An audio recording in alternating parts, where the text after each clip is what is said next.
Bismillahirrahmanirrahim. Assalamualaikum warahmatullahi wabarakatuh. Perkenalkan, nama saya Fitria Awalia Azhari dengan NIM 222111350.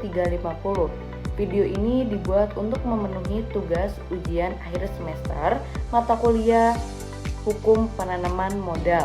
Masuk pada pertanyaan pertama, yaitu jelaskan secara komprehensif pengertian penanaman modal atau investasi menurut perspektif hukum di Indonesia. Uraikan pula asas-asas dan tujuan hukum penanaman modal dalam mendorong pertumbuhan ekonomi nasional. Baik, untuk jawaban nomor 1, pengertian penanaman modal ada di pasal 1 angka 1 Undang-Undang nomor 25 tahun 2007 tentang penanaman modal, bahwa penanaman modal adalah segala bentuk kegiatan menanam modal oleh penanam modal dalam negeri maupun penanam modal asing untuk melakukan usaha di wilayah negara Republik Indonesia. Artinya, penanaman modal mencakup aktivitas investasi yang dilakukan oleh siapapun, baik individu maupun berbadan hukum, baik dari dalam negeri maupun dari luar negeri. Untuk apa? Untuk mendirikan atau mengembangkan usaha guna memperoleh keuntungan di wilayah Indonesia. Kemudian untuk asas-asasnya ada di undang-undang yang sama, tetapi ada di pasal 3, yaitu penanaman modal diselenggarakan berdasarkan asas yang pertama asas kepastian hukum, lalu ada asas keterbukaan, lalu ada asas akuntabilitas, lalu ada asas perlakuan yang sama dan tidak membedakan asal negara.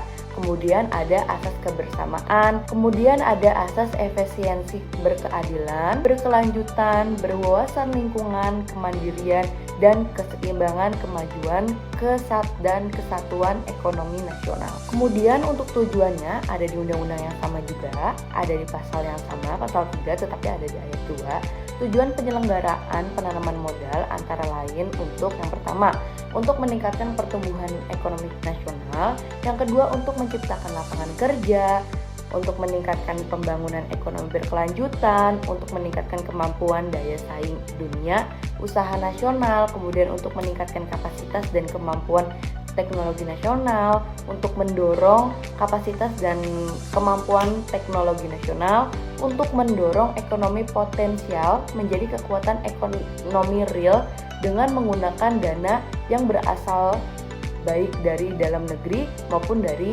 luar negeri. Dan yang terakhir untuk meningkatkan kesejahteraan masyarakat. Untuk pertanyaan nomor 2, yaitu bagaimana regulasi penanaman modal di Indonesia termasuk intensif dan pembatasan secara efektif mempengaruhi tingkat investasi domestik dan asing serta dampaknya terhadap pertumbuhan ekonomi nasional. Jawabannya adalah regulasi penanaman modal di Indonesia sangat amat mempengaruhi minat investor baik di dalam negeri maupun luar negeri.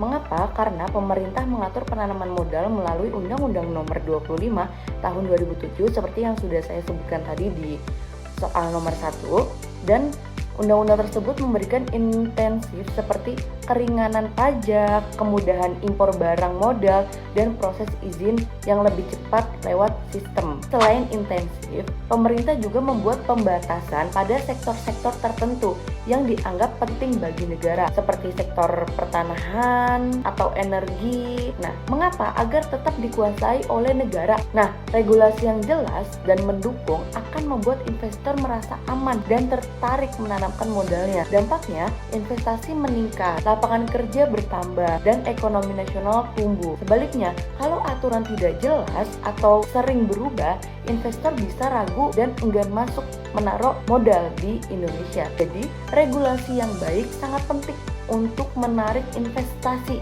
dan memperkuat ekonomi Indonesia. Masuk ke soal nomor 3.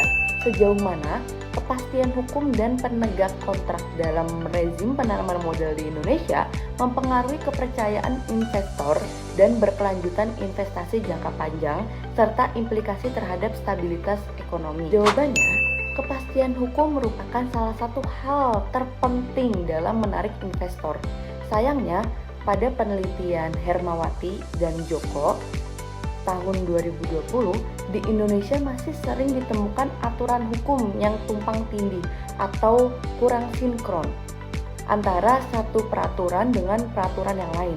Hal ini membuat investor merasa ragu karena tidak ada jaminan hukum yang kuat atas investasi. Contohnya, bisa dilihat dari benturan antara undang-undang hak tanggungan dan aturan soal kepemilikan properti oleh orang asing. Prosedur yang berbelit-belit dan tidak jelas soal hak atas tanah membuat investor asing enggan masuk. Padahal, sejak diberlakukannya Undang-Undang Nomor 25 Tahun 2007 tentang penanaman modal, pemerintah sudah berupaya memberi perlakuan yang sama bagi investor asing dan lokal. Ini juga sejalan dengan prinsip WTO yang menekankan non-diskriminasi dalam perdagangan dan investasi. Namun, tantangan bukan hanya dari pusat. Sejak otonomi daerah berjalan, banyak peraturan daerah atau perda justru menjadi beban baru bagi dunia usaha. Beberapa perda menetapkan izin atau retribusi usaha tanpa kejelasan prosedur atau waktu proses. Akibatnya, pengurusan izin bisa terhambat karena birokrasi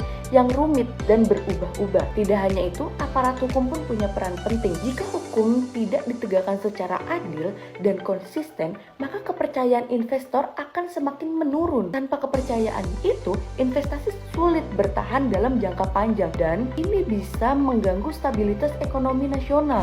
Maka dari itu, agar iklim investasi kondusif dan ekonomi bisa tumbuh stabil, pemerintah perlu memastikan aturan yang jelas, sinkron antara lembaga dan penegak hukum yang adil serta tegas terhadap semua pelaku usaha. Soal nomor 4, analisislah hak dan kewajiban investor baik domestik maupun asing berdasarkan ketentuan hukum penanaman modal di Indonesia.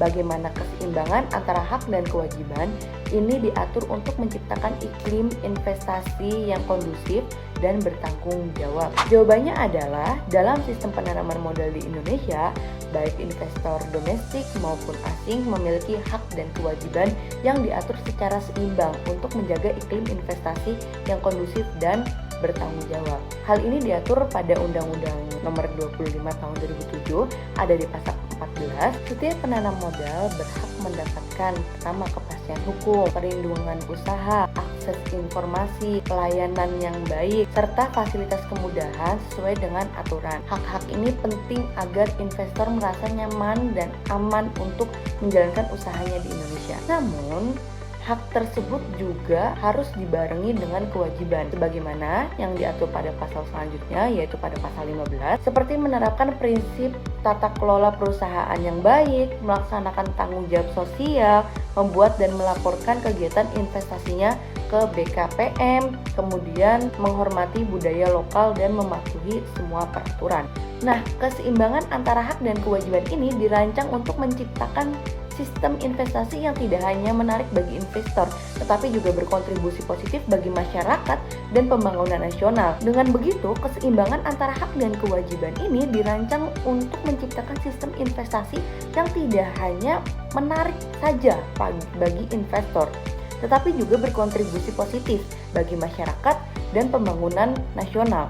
Dengan begitu, iklim investasi dapat bertumbuh secara berkelanjutan dan adil.